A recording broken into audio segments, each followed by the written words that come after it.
Hello everybody, good morning. संकल्प ITI classes में आप सभी का स्वागत है। आज जो हमारा चैप्टर जो चल रहा है उसके बारे में अध्ययन करेंगे। हमारा चैप्टर था ट्रांसफॉर्मर।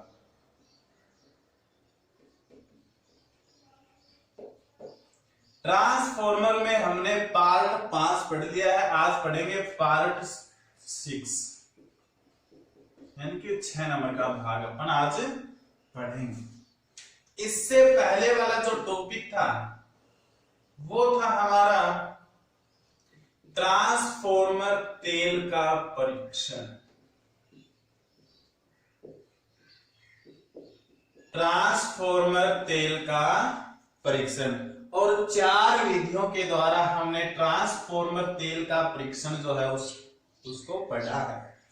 आज की जो हम नई एडिंग डालेंगे वो डालेंगे ट्रांसफॉर्मर की जो शीतलन होती है। ठीक है, तो आज की नई एडिंग डालो ट्रांसफॉर्मर शीतलन के प्रकार या शीतलक के प्रकार। ठीक है, के प्रकार।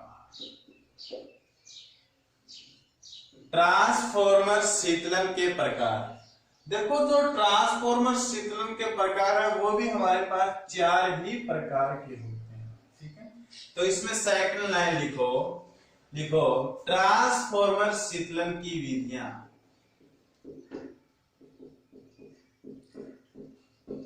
ट्रांसफॉर्मर शीतलन की विधियां। कितनी विधियां होती हैं? 4 विधियां होती है। नंबर 1 जो होती है हमारे पास प्राकृतिक वायु द्वारा होती है। नंबर 2 होती है प्राकृतिक तेल द्वारा, जल द्वारा, वायु द्वारा। ठीक है, तो पहली जो होती है वो होती है प्राकृतिक वायु विधि। प्राकृतिक वायु विधि होती है। दूसरी होती है तेल द्वारा, और वो तेल होता है प्राकृतिक तेल। प्राकृतिक तेल विधि आप जो होगी वो होगी जल के द्वारा। ठीक है, और उसको बोलेंगे जल द्वारा शीतलन विधि। जल द्वारा शीतलन विधि। जल द्वारा शीतलन विधि होती है। और जो हमारे पास 4 प्रकार चौथे नंबर की होती है वो होती है दोस्तों एयर ब्लास्ट विधि, यानी कि वायु ब्लास्ट विधि। वायु ब्लास्ट विधि।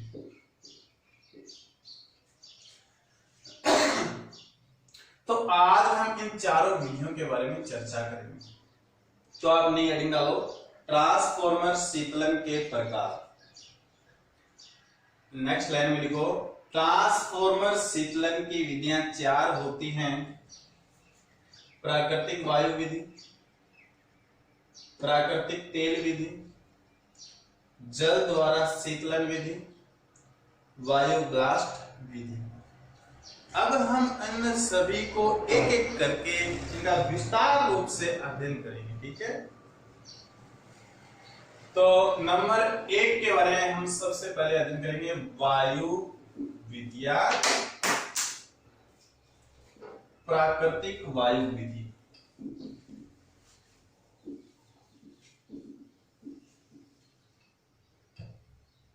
नंबर 1 जो हेडिंग है वो डालो आप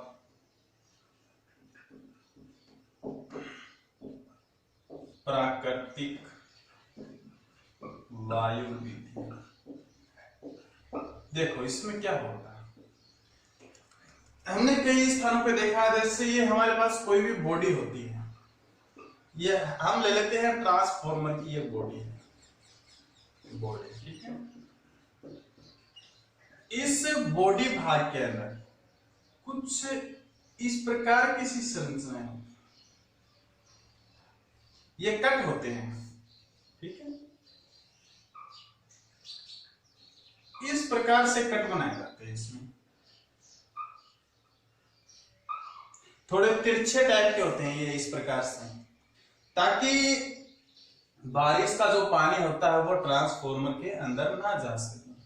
ये जो छिद्र होते हैं, ये जो खांचे होते हैं, इन खांचों से जो अंदर की ऊष्मा होती है, जो अंदर की ऊष्मा होती है वो तो बाहर निकल जाती है, तथा बाहर की जो ठंडी ताजा हवा होती है वो इन एयर छिद्रों के द्वारा अंदर चली जाती है। ठीक है, तो यही होते हैं प्राकृतिक वायु विधि वाले ट्रांसफॉर्मर। ठीक है, तो इसमें आप लिखो, इसमें बॉडी के चारों ओर छिद्र किए जाते हैं। इसमें बॉडी के चारों ओर छिद्र किए जाते हैं, जिससे प्राकृतिक वायु अंदर तथा गर्म वायु बाहर निकल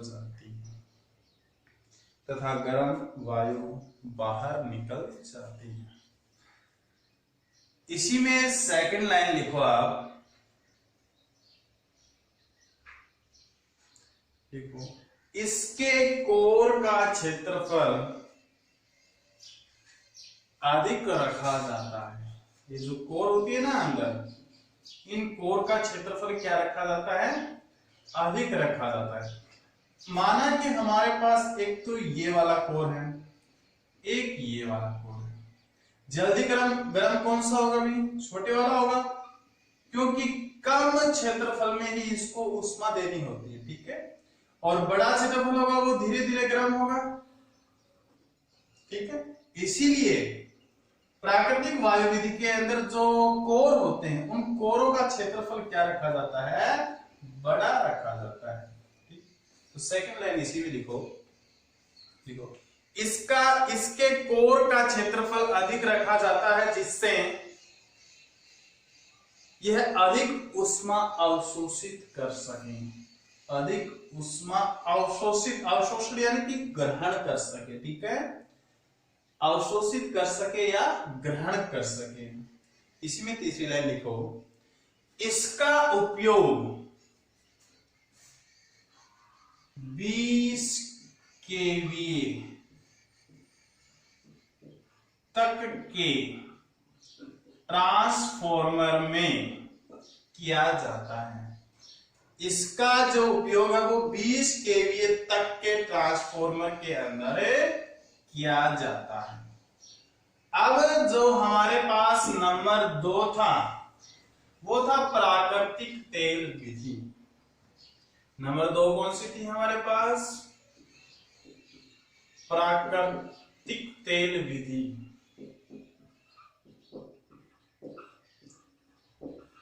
इस विधि के द्वारा भी, यानी कि जो ट्रांसफॉर्मर है हमारे पास,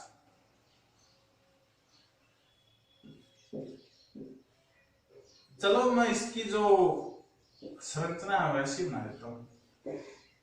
इस ट्रांसफॉर्मर के अंदर जो हमारे पास होती है कोर, इस कोर को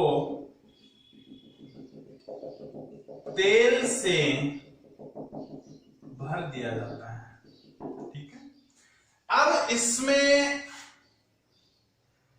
खोखली नलिकाएं लगी होती हैं।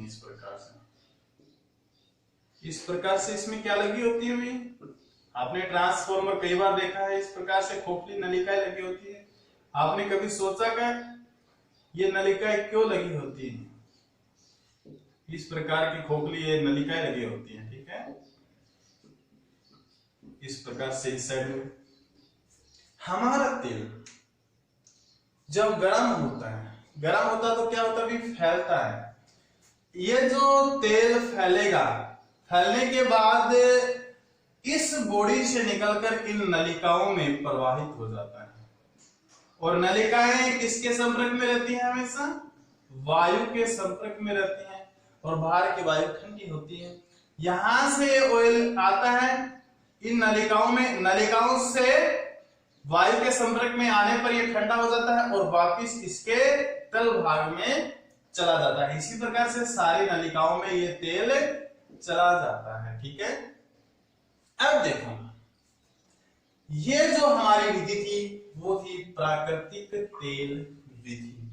ये जो तेल है हमारे पास, ये तेल एक तो अचालक का काम करता है और दूसरा किसका काम करता है, शीतलक का काम करता है। एक तो ये हमारे पास अचालक का काम करता है और दूसरा करता है हमारे शीतलक का काम। ठीक है, तो नंबर 2 में आप इसके भी 2 भाग होते हैं।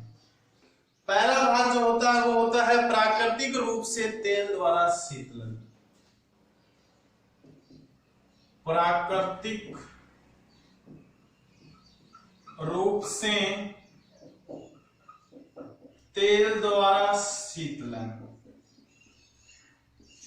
प्राकृतिक रूप से तेल द्वारा शीतलन यानी कि इसमें एक ट्रांसफॉर्मर टैंक होता है जिसमें ऑयल भरा जाता है, जिसकी वाइंडिंग जो होती है वो उस तेल में डबो दी जाती है। यही जो हमने थोड़ी देर पहले पढ़ा था। और इसके बाद में जो बी भाग होता है वो होता है ऑयल ब्लास्ट विधि। ऑयल ब्लास्ट विधि, ऑयल ब्लास्ट विधि। देखो ऑयल ब्लास्ट विधि में रेडिएटर का प्रयोग किया जाता है। किसका प्रयोग किया जाता है अभी, रेडिएटर। हमारे पास ये तेल है, इस तेल में नलिकाएं घुमा दी जाती हैं और इन नलिकाओं को इसमें प्रेशर से वायु दाब डाला जाता है पंप की सहायता से। किसकी सहायता से, पंप की सहायता से। और पंप की सहायता से अगर इसमें वायु दाब निकाले तो जो गर्म हवा होती है वो तो बाहर निकल जाती है और ठंडी हवा अंदर से इसके जाती है। तब जो ये तेल है ये इस ठंडी हवा के संपर्क में आता है और जो ठंडी हवा होती है इसकी उष्मा को ग्रहण कर बाहर निकल जाती है। तो हम देखते हैं कि रेडिएटर जो हमारी गाड़ियों के अंदर भी लगा होता है और रेडिएटर जो कूलिंग का काम करता है, हमेशा क्या करता है, शीतलक का ही काम करता है, कूलिंग का ही काम करता है। तो प्राकृतिक तेल विधि है, उसमें भी हमारे पास 2 पार्ट होते हैं। पहला पार्ट होता है प्राकृतिक रूप से तेल द्वारा जो हमें नॉर्मली ट्रांसफॉर्मर में किया जाता है। ऑयल ब्लास्ट विधि, इनका प्रयोग जो होता है वो उच्च केवी ट्रांसफॉर्मर में किया जाता है। ठीक है, तो इसमें आप हेडिंग डालो प्राकृतिक तेल विधि। इसमें लिखो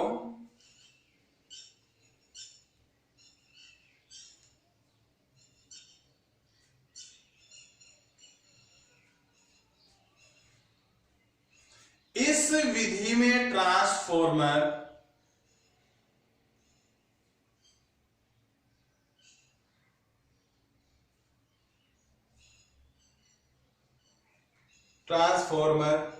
की निम्न 2 विधियां होती हैं।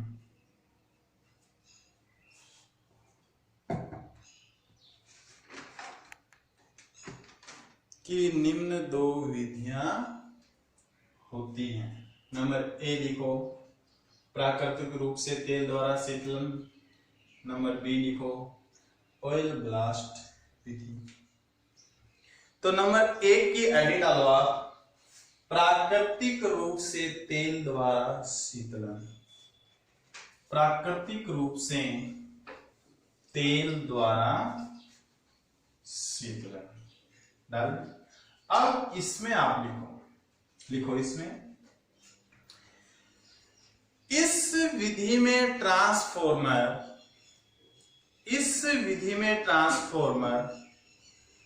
टैंक में, इस विधि में ट्रांसफॉर्मर टैंक में ट्रांसफॉर्मर ऑयल भरा जाता है।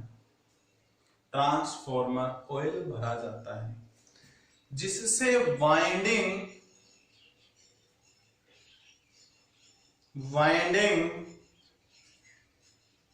वाइंडिंग तार कोर केबल में डूबी होती हैं। वाइंडिंग तार तथा कोर तेल में डूबी होती हैं, ठीक है। और यह तेल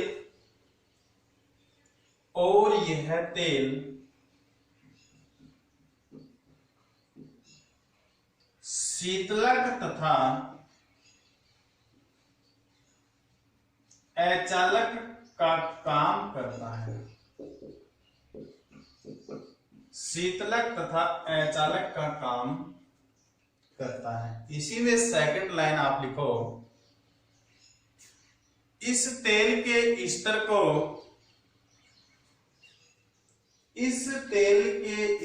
को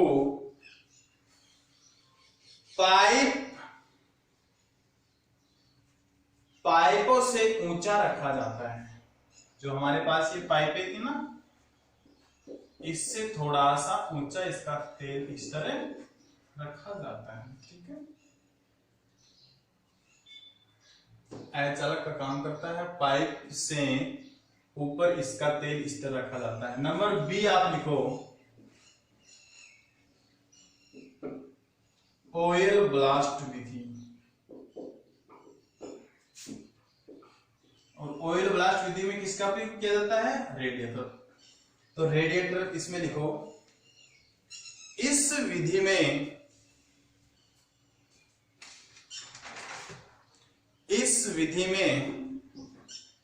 रेडिएटर टैंक जुड़ा होता है। रेडिएटर टैंक जुड़ा होता है जिसमें पंप की सहायता से वायु प्रवाह कर तेल को ठंडा किया जाता है। थोड़ी देर पहले बताया, इसमें नलिकाएं होती हैं, वायु पंप की सहायता से इसमें प्रेशर से वायु को बाहर, इसके अंदर से प्रवेश करवाकर बाहर निकाला जाता है। इसकी जो उष्मा होती है उसको ये वायु ग्रहण करती है और बाहर निकल जाती है, और ताजी हवा इसमें वापस से इंटर कर जाती है, ठीक है। इसमें सेकंड जो लाइन है वो लिखो आप, इसका उपयोग, किसका? ऑयल ब्लास्ट विधि। इसका उपयोग 500 केवीए, इसका उपयोग 500 केवीए से अधिक क्षमता वाले ट्रांसफॉर्मरों में किया जाता है। इसका उपयोग 500 केवीए से अधिक क्षमता वाले ट्रांसफॉर्मरों में किया जाता है। हमारी जो 3 नंबर की विधि थी वो थी जल द्वारा शीतलन विधि। जल द्वारा शीतलन विधि। जल द्वारा शीतलन विधि, इसके बारे में आज हम चर्चा करेंगे। जल द्वारा शीतलन नाम से पता चल रहा है, ठंडा करने के लिए किसका प्रयोग किया जाता है? जल का प्रयोग किया जाता है। तो इसमें ज्यादा सोचने वाली कोई बात नहीं है, यही ट्रांसफॉर्मर होता है। इसमें टेढ़ी मेढ़ी ये नलिकाएं दी जाती हैं, ठीक है। ये इस प्रकार से ट्रांसफॉर्मर में टेढ़ी मेढ़ी नलिकाएं दी जाती हैं। इन नलिकाओं में किसका प्रवाह किया जाता है? जल का प्रवाह किया जाता है। इन नलिकाओं में किसका प्रवाह किया जाता है? ठंडे जल का प्रयोग किया जाता है, और फिर वापस आकर ये टैंक में गिर जाता है, ठीक है। तो यहां से ठंडा ऑयल जाता है, ठंडा जो अपने पास जल होता है वो जाता है, ट्रांसफॉर्मर के अंदर से गुजरता है, गर्म हो जाता है, वापस नीचे आ जाता है, और वापस यहाँ से ठंडा जल वापस चला जाता है। इस प्रकार से हमारे जल द्वारा शीतलन विधि ट्रांसफॉर्मर में प्रयोग की जाती है। तो इसमें लिखो, ज्यादा कुछ सोचने वाली बात नहीं है, इसमें ज्यादा क्वेश्चन भी नहीं पूछे जाते हैं। आपको तो केवल यही है कि ये विधियां कैसे काम करती हैं, आपको दिमाग में इन विधियों का थोड़ा सा वर्णन जरूर होना चाहिए, ठीक है। इनके बारे में पता चलना चाहिए आपसे। अगर कोई पूछे जल द्वारा शीतलन किस प्रकार से किया जाता है, ऑयल द्वारा शीतलन किस प्रकार से किया जाता है, ऑयल ब्लास्ट के द्वारा किस प्रकार से शीतलन किया जाता है, वायु के द्वारा किस प्रकार से शीतलन किया जाता है, इन सभी का हमें नॉलेज होना चाहिए। ठीक है, ये कितनी शीतलन विधियां होती हैं। तो जल द्वारा शीतलन विधि में आप लिखो, टेढ़ी मेढ़ी नलिकाओं के द्वारा, टेढ़ी मेढ़ी नलिकाओं के द्वारा ट्रांसफॉर्मर से पानी को गुजारा जाता है। ट्रांसफॉर्मर में से पानी को गुजारा जाता है, जिससे अंदर की ऊष्मा बाहर आ जाती है, जिससे अंदर की ऊष्मा बाहर आ जाती है। नंबर 2 पॉइंट इसी में लिखो, इसका उपयोग भी 500 केवीए से अधिक, 500 केवीए से अधिक क्षमता वाले ट्रांसफॉर्मर में किया जाता है, किया जाता है। और इससे पहले जो ऑयल ब्लास्ट था हमारे पास, ऑयल ब्लास्ट विधि, ठीक है, उस विधि में भी 500 केवीए से अधिक क्षमता वाले में किया जाता था। इसी में जो तीसरी लाइन आप लिखो, इसमें तेल का दबाव जल के दबाव से अधिक होना चाहिए। इसमें तेल का दबाव जल के दबाव से अधिक होना चाहिए। अब जो हमारी 4 नंबर की विधि होती है वो होती है एयर ब्लास्ट विधि, वायु ब्लास्ट विधि होती है, वायु ब्लास्ट विधि। देखो दोस्तों, वायु ब्लास्ट विधि चर्चा वही किसकी रहेगी, इसमें वायु की ही रहेगी। इसमें एक ब्लोअर फैन लगाते हैं नीचे, इस प्रकार से इसकी कुछ संरचना होती है, इस प्रकार से, ठीक है, ये यहां से इस प्रकार से होती है, कुछ इस प्रकार से, ठीक है। अब यहां इस ट्रांसफॉर्मर के नीचे वाले भाग में ब्लोअर लंप लगाया, ब्लोअर फैन लगाया जाता है, ब्लोअर फैन। कौन सा फैन लगाते हैं भाई? ब्लोअर फैन, ठीक है, ब्लोअर फैन लगाते हैं। अब इस ब्लोअर फैन की सहायता से यहां इसमें क्या प्रवेश करवाई जाती है? शुद्ध हवा, ठंडी हवा, जो हमारे नॉर्मली हवा होती है उसको यहां से प्रवेश करवाकर बाहर निकाला जाता है। इस विधि के द्वारा जब ट्रांसफॉर्मर का शीतलन किया जाता है तो इस विधि को अपन बोलते हैं वायु ब्लास्ट विधि, ठीक है। तो इसमें नंबर 1 पॉइंट डाल के आप लिखो, ब्लोअर फैन द्वारा, ब्लोअर फैन द्वारा, ब्लोअर फैन द्वारा, ब्लोअर फैन द्वारा वायु दबाव के साथ,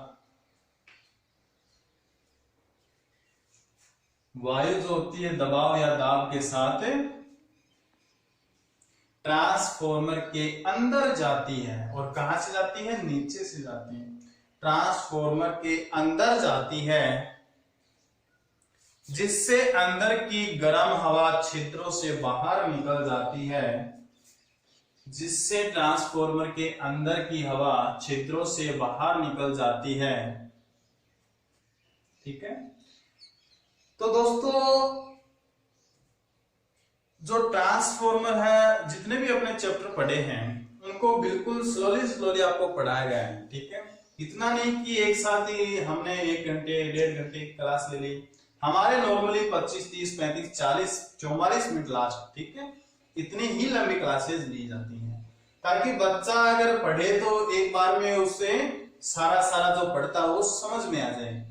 इसलिए आप ये मत नहीं सोचना है कि ये पार्ट 6 हो, ट्रांसफॉर्मर में 6 पार्ट हो गए तो किस प्रकार से ये पार्ट है 6, लेकिन ये बिल्कुल छोटे छोटे पार्ट हमने बनाए हैं। तो आपकी जो एग्जाम है वो भी बिल्कुल नजदीक नजदीक आ रही है। तो आपको ये भी दिमाग में नहीं रखना है कि लॉकडाउन के बाद में कॉलेज खुलेंगे तब हमें वापस से कोर्स करवाया जाएगा, नहीं।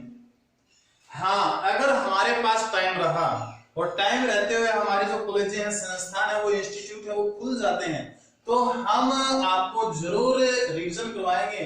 अगर टाइम ही नहीं दिया, वैसे ऑनलाइन के लिए उन्होंने बोल रखा है, लेकिन लाइव क्लासों के लिए, हमारे फेस टू फेस देखकर क्लासों के लिए जो टाइम है अगर वो नहीं मिला तो आपको इसी से काम चलाना पड़ेगा। ठीक है, ओके, धन्यवाद।